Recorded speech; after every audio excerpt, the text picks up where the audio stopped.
El libro de Números. Este cuarto libro de la Biblia continúa la historia de Israel después de su éxodo de la esclavitud en Egipto.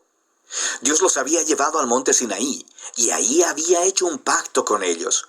Y a pesar de la rebelión de Israel, Dios, en su gracia, proveyó en el tabernáculo una manera en que Israel pudiera vivir cerca de su santa presencia. Así que el libro de Números comienza cuando Israel termina su estadía de un año en el monte Sinaí, y ellos se dirigen al desierto en camino a la tierra que Dios le prometió a Abraham. La narrativa del libro está diseñada de acuerdo a las etapas de su viaje, así que la primera sección empieza en el monte Sinaí, pero luego ellos salen y viajan al desierto de Parán. Y luego, después de ahí, viajan a las llanuras de Moab, que están justo frente a la tierra prometida. Ahora, la primera parte inicia con un censo donde el pueblo es contado, y de ahí viene el nombre del libro. Y luego hay leyes sobre cómo las tribus de Israel debían ser acomodadas en el campamento. Así que el tabernáculo debía ir en el centro, y luego, alrededor de él, los sacerdotes y levitas, y alrededor de ellos, las 12 tribus cuidadosamente ordenadas con Judá a la cabeza. Todo esto era un símbolo elaborado sobre cómo la presencia santa de Dios estaba en el centro de su existencia como pueblo. Esto es seguido por toda una serie de leyes que comunicaban las leyes de pureza del libro de Levítico. Si la presencia de Dios iba a estar en medio de ellos, debía hacerse todo el esfuerzo para que el campamento fuera un lugar puro, un lugar que reciba la santidad de Dios.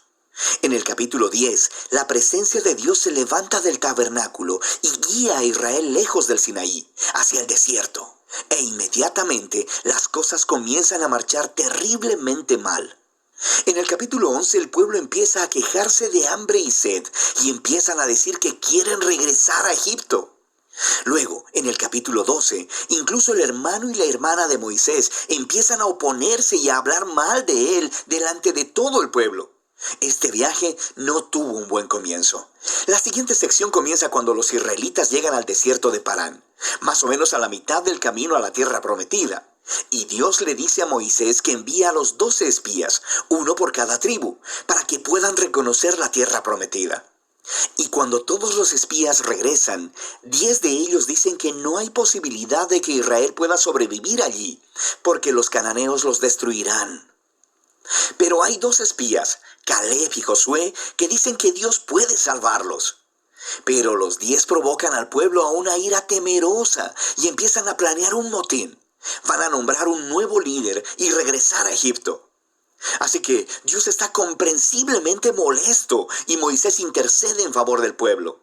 Él le pide a Dios que sea fiel a sus promesas a Abraham. Así que Dios lo hace, pero no a expensas de su justicia. Él le da a estos israelitas lo que ellos desean, no entrar a la tierra. Y Dios sentencia a esa generación a vagar en el desierto durante 40 años hasta que mueran. Solo sus hijos entrarán a la tierra prometida. Ahora, tú pensarías que esta severa consecuencia los haría despertar, pero las cosas se ponen peor. En la siguiente historia aparece todo un grupo de levitas que empezaron una rebelión y retan el liderazgo de Moisés y de Aarón, diciendo que han ido demasiado lejos. De manera que Dios lidia severamente con estos levitas y renueva su compromiso con Moisés y Aarón como los líderes de Israel. Ahora, mientras dejan la región de Parán y vuelven a viajar, las cosas se empeoran de nuevo. Los israelitas empiezan a quejarse otra vez sobre su sed y le preguntan a Moisés, ¿por qué los sacó de Egipto? Así que Dios le dice a Moisés que le hable a una roca para sacar agua para todo el pueblo. Pero Moisés no hace eso, sino que excede los límites. Golpea a la roca 2 veces y luego dice, rebeldes, ¿tenemos nosotros que sacarles agua de esta roca? Así que Moisés deshonra a Dios al ponerse en el lugar de Dios como el que provee agua. De manera que Moisés hace que caiga sobre sí mismo el mismo destino que el de la generación en el desierto. Él también morirá en el desierto y no podrá entrar en la tierra prometida. Después de esto, los israelitas se rebelan una vez más. Y Dios trae un juicio muy extraño sobre ellos. Serpientes venenosas vienen y muerden al pueblo. Así que Moisés intercede una vez más a favor del pueblo. Y Dios le dice a Moisés que haga una serpiente de bronce y la levante en un asta. Y todo el que vea a esta serpiente sería sanado de la mordida venenosa. Es un símbolo muy extraño, pero habla del reto que representa para Dios el permanecer fiel a su pacto. Él está en lo correcto al traer justicia sobre el pecado y la maldad de Israel, pero incluso la justicia de Dios se transforma en una fuente de vida para aquellos que miran a Dios para ser sanados. A partir de aquí, el pueblo se dirige a las llanuras de Moab. La primera parte principal de esta sección se enfoca en la extraña figura de Balaam. El rey de Moab está asustado por este enorme grupo de gente viajando a través de su territorio, así que contrata a un hechicero pagano, Balaam, para maldecir a Israel. Y en 3 ocasiones distintas, Balaam descubre que no puede maldecirlos. Él solo puede hablar bendición sobre Israel. Recuerda la promesa de Dios a Abraham en Génesis 12. Así que no solo Balaam no puede maldecir a Israel, sino que Dios le da una visión sobre un futuro rey israelita que un día traerá la justicia de Dios a todas las naciones.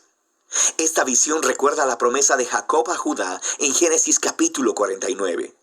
Ahora, vale la pena detenernos a reflexionar en el flujo del libro hasta ahora. Las historias de rebelión en el desierto se amontonan una sobre otra, poniéndose cada vez peor. Y aunque Dios trae actos parciales de juicio sobre Israel, también continúa mostrándoles misericordia, proveyendo comida y agua en el camino. Y la historia de Balaam muestra la gracia de Dios de manera resplandeciente, porque allí está Israel, en el campamento, murmurando y rebelándose. Pero en lo alto de las montañas, sin que ellos lo sepan, Dios los está protegiendo y hasta bendiciendo.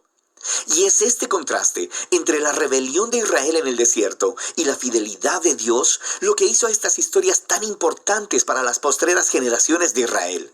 Y las historias del desierto son recontadas una y otra vez por los profetas y los poetas bíblicos, e incluso por los apóstoles en el Nuevo Testamento.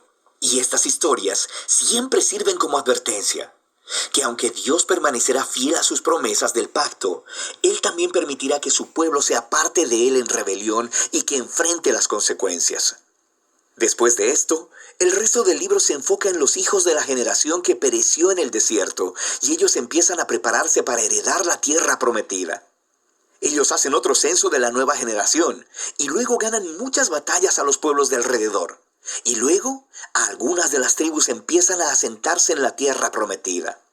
Así que el libro termina con la nueva generación lista para entrar en la tierra prometida.